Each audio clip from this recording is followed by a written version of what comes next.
Friends, अगर आपके पास भी गणेश चतुर्थी की तैयारियां करने के लिए बहुत कम समय बचा है तो ये रसमलाई फ्लेवर के बहुत ही ज़्यादा टेस्टी और जूसी मोदक आपको बेहद पसंद आएंगे। तैयार करने में सिर्फ 15 मिनट लगेगा और बाहर से आपको मावा, कंडेंस मिल्क कुछ भी लाने की ज़रूरत नहीं है।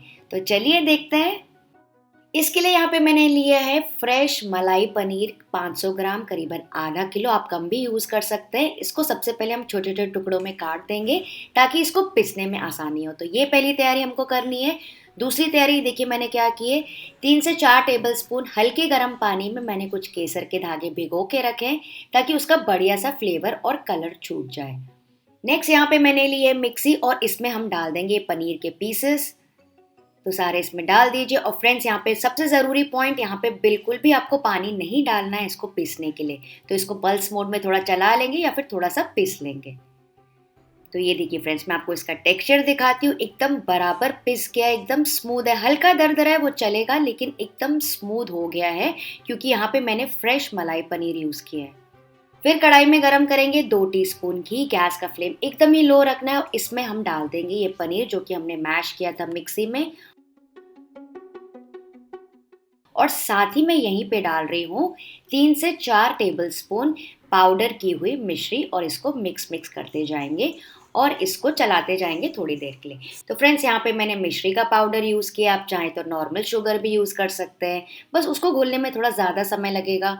आप चाहें तो गुड़ का पाउडर यूज़ कर सकते हैं, देसी खांड, बूरा वगैरह भी यूज़ कर सकते हैं मिठास के लिए। तो इसको इसी तरह से लगातार चलाते जाएंगे लो फ्लेम पे। तो यहाँ पे क्या होगा, शुगर थोड़ा सा पिघल जाएगी, मतलब जो पाउडर्ड मिश्री हमने डाली है वो पिघल जाएगी, अपना पानी छोड़ेगी और उसी पानी में पनीर अच्छा सा मीठा होता चला जाएगा और थोड़ा सा सूखता भी जाएगा। तो इसको लगातार ऐसे भूनते जाइए जब तक कि आपको ऐसा ना लगे कि इसका एक्स्ट्रा पानी सूख गया है। फ्रेंड्स, क्योंकि यहाँ पे मैंने मलाई पनीर यूज़ किया तो काफ़ी सारा उसका पानी छूटता है। आपके पास जो पनीर अवेलेबल हो वो यूज़ कर सकते हैं। और आप चाहें तो अगर आपका पनीर बहुत ज़्यादा फ्रेश है ना, तो आप उसको ग्रेट करके भी यूज़ कर सकते हैं। तो ये देखिए मैंने इसको 3 से 4 मिनट के लिए पकाया। मिक्सचर थोड़ा सा सूखने लगा है।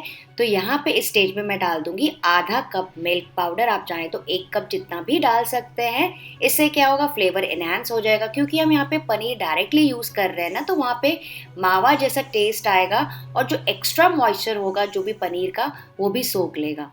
और फ्रेंड्स, क्योंकि मिल्क पाउडर भी काफ़ी मीठा होता है तो यहाँ पे मैं सिर्फ 1/4 कप पिसी हुई शक्कर यूज़ किया। आप चाहे तो अपने हिसाब से मीठा कम ज़्यादा एडजस्ट कर सकते हैं। एंड क्योंकि काफ़ी सारे लोग पूछते हैं तो मैं नेस्ले ब्रांड का मिल्क पाउडर यहाँ पे यूज़ कर रही हूँ। इसको ऐसे लगातार मिक्स करते जाएंगे जैसे कि और सूख जाए और मिल्क पाउडर उसमें अच्छे से मिक्स हो जाए। अच्छा फ्रेंड्स, मान लीजिए अगर आपके पास मिल्क पाउडर नहीं है या फिर नहीं डालना हो तो उसके बदले आप यहाँ पे आधा कप डेसिकेटेड कोकोनट यानी कि नारियल का पाउडर या चूरा जो मार्केट में इजीली मिलता है ना, वो डाल सकते हैं। या फिर दोनों आधा आधा क्वांटिटी भी डाल सकते हैं अगर आपको इसकी क्वांटिटी बढ़ानी है तो। ये देखिए ये भी अच्छे से मिक्स हो गए।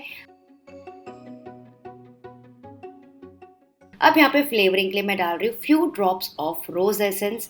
आप चाहें तो इसके बदले रस मलाई फ्लेवर डाल सकते हैं या फिर इलायची का पाउडर डाल सकते हैं। वैसे इलायची जो है ना, मैंने जब मिश्री को पाउडर किया था तभी डाल दी थी। आप चाहें तो अलग से पाउडर भी डाल सकते हैं। ये देखिए थोड़ा थोड़ा थिक होने लगा है, अच्छे से पकने लगा है। बहुत ज़्यादा ड्राई नहीं करेंगे वरना ये दरदरा सा हो जाएगा और इसका तेल भी छूट जाएगा। ये देखिए इसका पैन छूटने लगा है, साइड्स जो है पैन के छूटने लगे हैं। तो फ्रेंड्स, ये देखिए हमारा बेसिक मावे जैसा मिक्सचर तैयार हो गया है।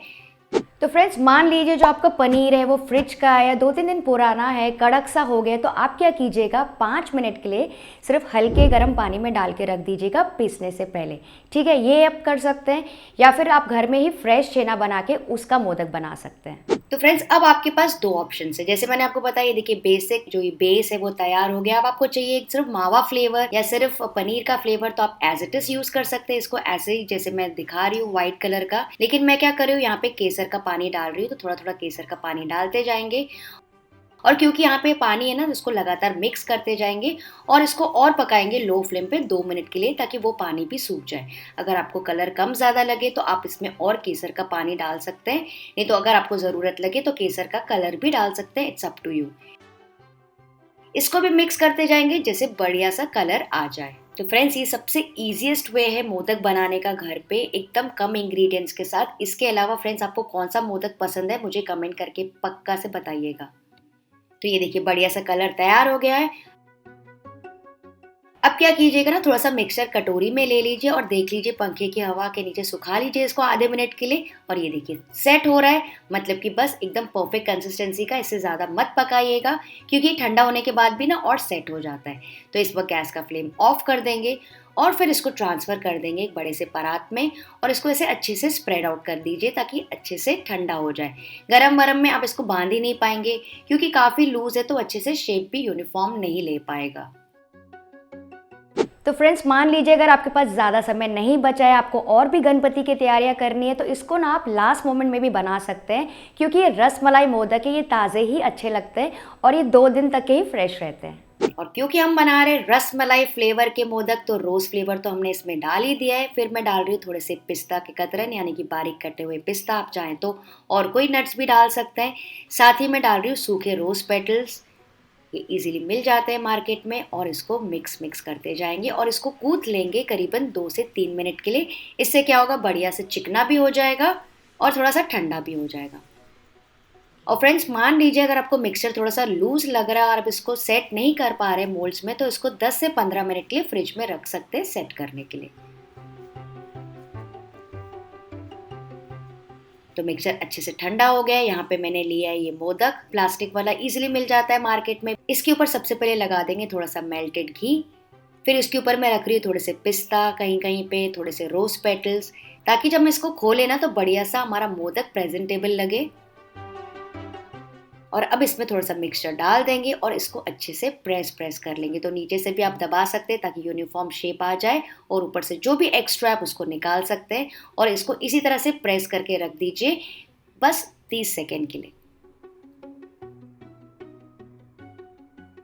अब मैं आपको खोल के दिखाती हूँ फ्रेंड्स, ये देखिए सुपर्ब, कितना ज़्यादा ब्यूटीफुल दिख रहा है, कितना presentable, colourful, perfect rasmalai flavour का मोदक तैयार हो गया है। देख सकते हैं आप कितना प्यारा लग रहा है फ्रेंड्स, और कितना कम समय लगा हमको इसको बनाने में। तो बस इसी तरह से सारे मोदक आप तैयार कर लीजिए और इसको आप रूम टेम्परेचर पे रख सकते हैं 2 दिन के लिए, और फ्रिज में तो 1 हफ्ते तक ही अच्छा रहता है।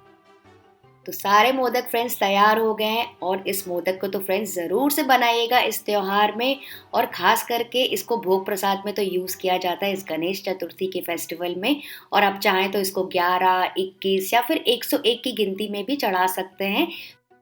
लग रहे हैं ना बहुत ज़्यादा मज़ेदार। ये देखिए इसका टेक्सचर अंदर का, बिल्कुल खोया मावा भुना हुआ पेड़ा लग रहा है। इसे ट्राई ज़रूर कीजिएगा। गणपति बप्पा मोरया। तो फ्रेंड्स, अगर आपको सिर्फ 3 चीज़ों से बिना चाशनी, बिना झंझट, बिना मावा के मिल्क पेड़ा बनाने हैं, तो यहाँ पे आप क्लिक करके चेक कर सकते हैं।